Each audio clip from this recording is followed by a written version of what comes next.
Ya seringkali kita berkata musuh saya itu mertua saya bu, saya itu kepahitan sama mertua. Musuh saya itu bos saya di kantor, saya kepahitan sama bos saya. Saudara, musuh kita itu. Baik saudara, hari ini firman Tuhan terambil dari Efesus pasal yang ke-6, ayat yang ke-11 sampai ayat yang ke-12. Efesus 6 ayat 11 dan 12. Firman Tuhan berkata, kenakanlah seluruh perlengkapan senjata Allah supaya kamu dapat bertahan melawan tipu muslihat iblis. 12. Karena perjuangan kita bukanlah melawan darah dan daging, tetapi melawan pemerintah-pemerintah, melawan penguasa-penguasa, melawan penghulu-penghulu dunia yang gelap ini, melawan roh-roh jahat di udara. Saudara, firman Tuhan mengingatkan kita, sekarang ini kita ada di hari-hari di akhir zaman. Ya, kita harus tetap kuat dalam iman supaya kita tidak terseret dan hanyut ya di dalam dunia ini. Kita harus terus menguatkan iman kita hari-hari ini. Firman Tuhan ingatkan kita hari ini lewat Efesus pasal 6 ayat yang ke-11, kenakanlah seluruh perlengkapan senjata Allah supaya kamu dapat bertahan melawan tipu muslihat iblis.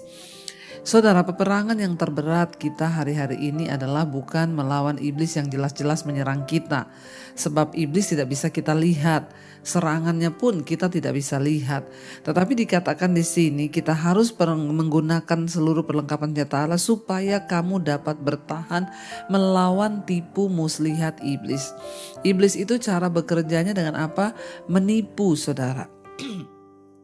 Ya, iblis menghancurkan hidup kita dengan tipuan. Iblis menghancurkan iman kita dengan tipuan. Ingat, cara kerja iblis itu menipu. Makanya kalau kita tidak berhati-hati, kita tidak berjaga-jaga, maka kita bisa tertipu, saudara.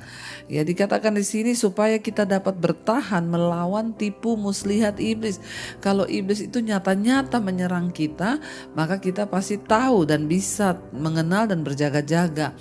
Tapi masalahnya iblis bekerja hari-hari ini menjatuhkan banyak orang lewat tipu muslihat. Ya, tipu muslihat itu sesuatu yang ya sangat-sangat tidak nyata, sesuatu yang samar, yang kita nggak tahu, tapi kita harus berjaga-jaga.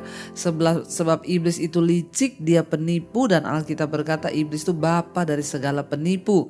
Ya, dengan cara apa saudara dia menipu kita?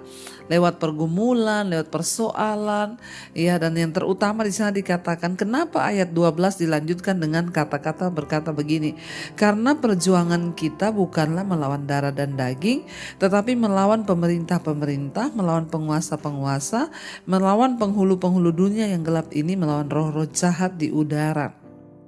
Ya, iblis bekerja dengan menipu, saudara. Banyak orang hari-hari ini akhirnya mereka berperang, masuk dalam peperangan yang bukan peperangan yang sesungguhnya. Kita akhirnya berperang dengan mertua kita berperang dengan saudara kita, berperang dengan ipar kita, berperang dengan menantu kita bermusuhan karena kita pikir mereka adalah musuh-musuh kita. Padahal iblislah yang mengambil celah di tengah-tengah hubungan kita agar bisa membuat kita ini terpecah belah. Suami istri musuhmu itu bukan suamimu. Suami musuhmu bukan istrimu.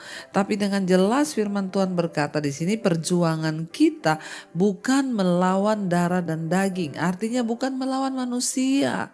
Darah dan daging itu manusia, bisa terlihat. Ya, dan hari ini banyak orang berkata musuhku itu suamiku, bu. Saya tuh kepahitan sama suamiku. Ya, seringkali kita berkata musuh saya itu mertua saya, bu. Saya itu kepahitan sama mertua. Musuh saya itu bos saya di kantor. Saya kepahitan sama bos saya. Saudara, musuh kita itu tidak terlihat, yaitu iblis. Makanya dia itu terus berusaha menipu kita, saudara. Dengan cara apa? Memecah belah, mengadu domba, sehingga kita berpikir bahwa ya musuh kita adalah orang tua kita, anak kita, ipar kita, karena mereka darah dan daging. Hati-hati kita jangan kena tipu muslihat iblis hari-hari ini. Karena itu kita perlu berjaga-jaga, ya, kenakan seluruh perlengkapan senjata Allah supaya kamu dapat bertahan melawan tipu muslihat iblis.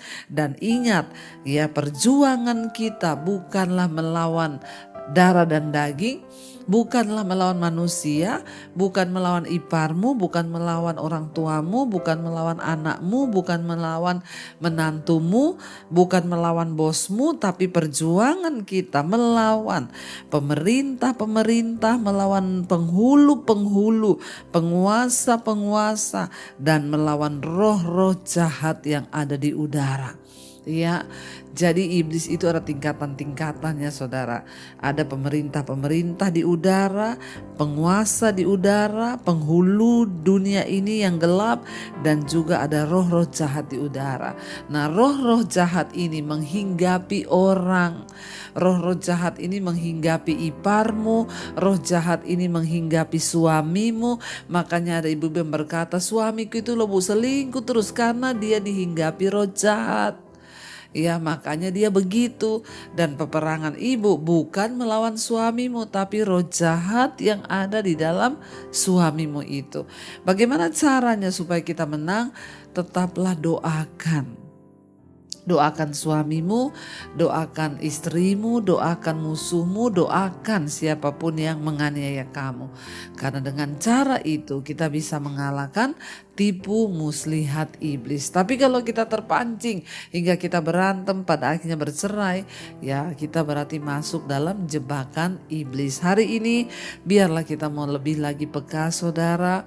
Jangan biarkan iblis menyerang lewat pikiran kita sehingga kita khawatir, kita ini tolak semuanya di dalam nama Yesus. Peperangan itu dimulai dari pikiran kita.